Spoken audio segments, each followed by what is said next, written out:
Hi there. Welcome to this yet another session of Digital India Leadership, a platform anchored by Koyos Age and presented by Microfocus. Our today's guest is Mr. Sameer Unhale, who is the Mission Director for Swachh Bharat Mission, Government of Maharashtra. Welcome, Mr. Unhale, to this platform, and we thank you on behalf of Koyos Age and Microfocus for taking time out of your busy schedule. We look forward to hearing your expert views on the evolution of Digital India 2.0 from the specific lens of urban development. So over to you, Mr. Unhale. Dr. Singh, thanks a lot for inviting me to your platform. I think efforts that are being taken by you in this activity, I think, are very important. They are very required and very pertinent. And I wish all the best for the efforts you're taking to get the ideas here and taking it forward. So thank you very much for that. Secondly, I think the use of digital technologies in urban areas, not only here in Maharashtra or India, but all over the world, all the urban habitats are seeing a very increased use of digital technologies.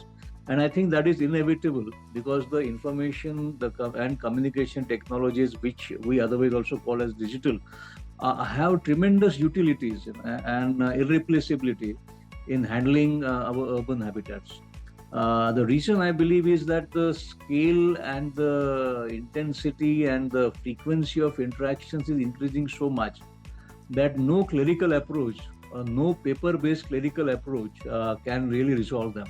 We see the frequency, the sheer scale to such an extent that, in fact, if you take an example of COVID vaccination, I think initially, what I recollect when I was working in one of the cities in maybe the March or April of 2020, the gravity was to sink really, and then the exponential rate at which the pandemic really hit us caught many of us, at least I'm speaking from my personal experience, that we couldn't really imagine what a geometric progression can be.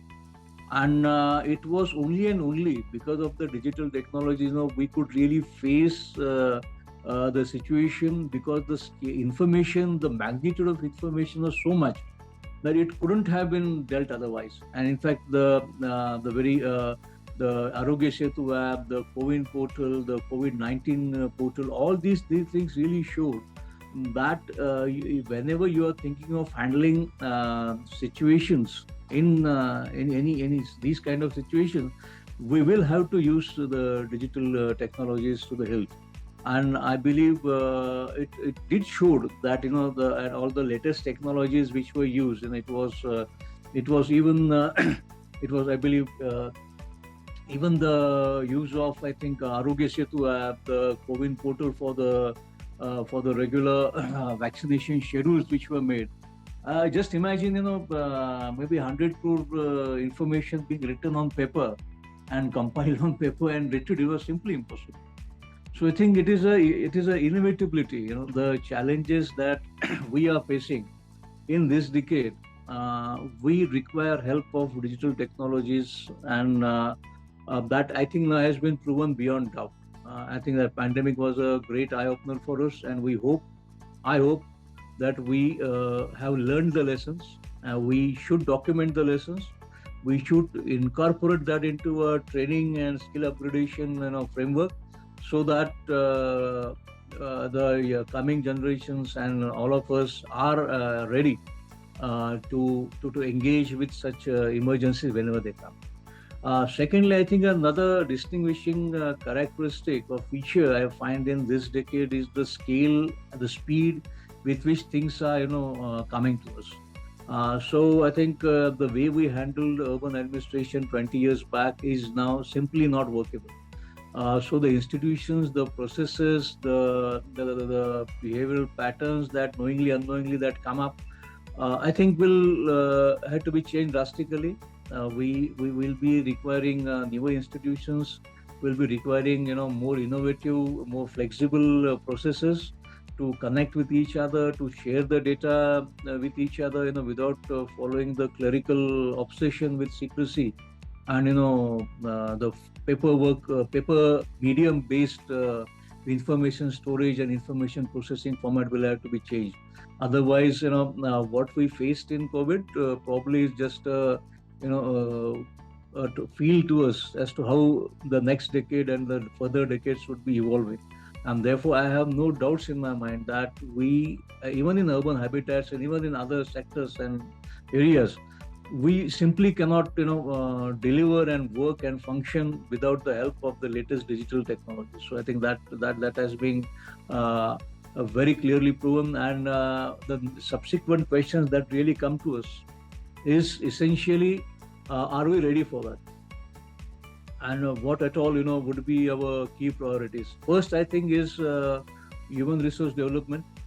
We will be, currently, knowingly, unknowingly, all of us are using mobile phones very effectively, but still the government functioning on files, or maybe even e-offices or other segments which are coming.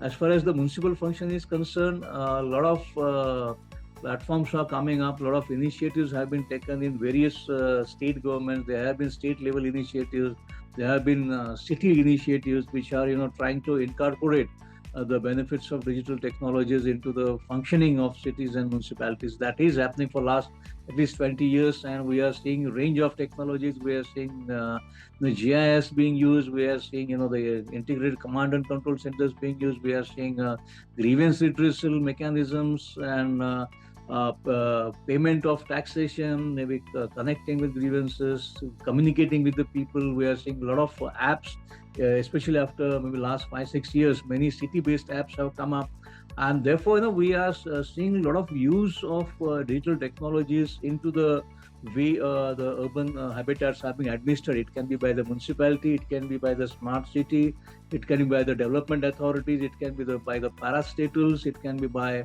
national transportation agencies, it might be railways, airports, whatever. So we are seeing a lot of use of the technology being made, but I think there still is a great scope and hope that the uses are need to become more mission critical rather than just conveying messages or like that. So I think that is a major challenge, I think, that we have, an opportunity that we have, in which the more and more mission critical processes and activities in running any city are also will also be getting assisted by the digital technologies. Third, of course, is technology.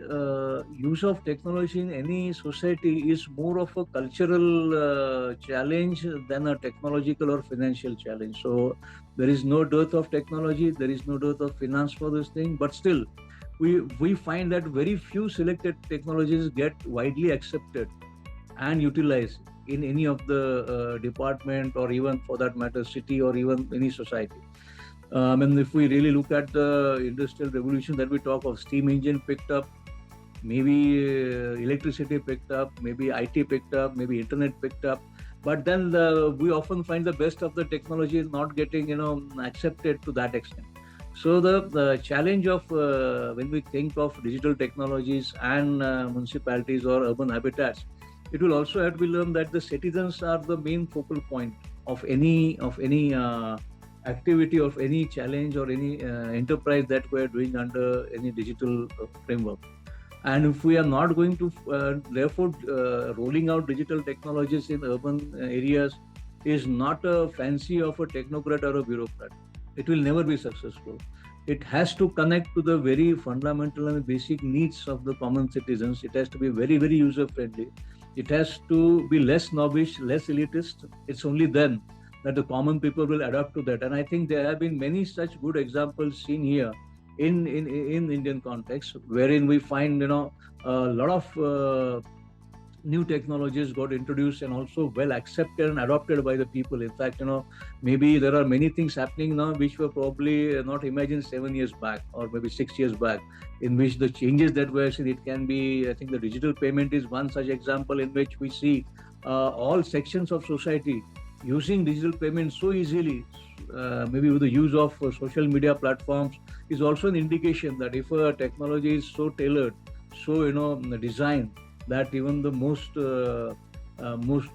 common people, most common I think is the wrong word, but the real citizens of the country and even the anywhere else in the world really take this as an important asset for themselves.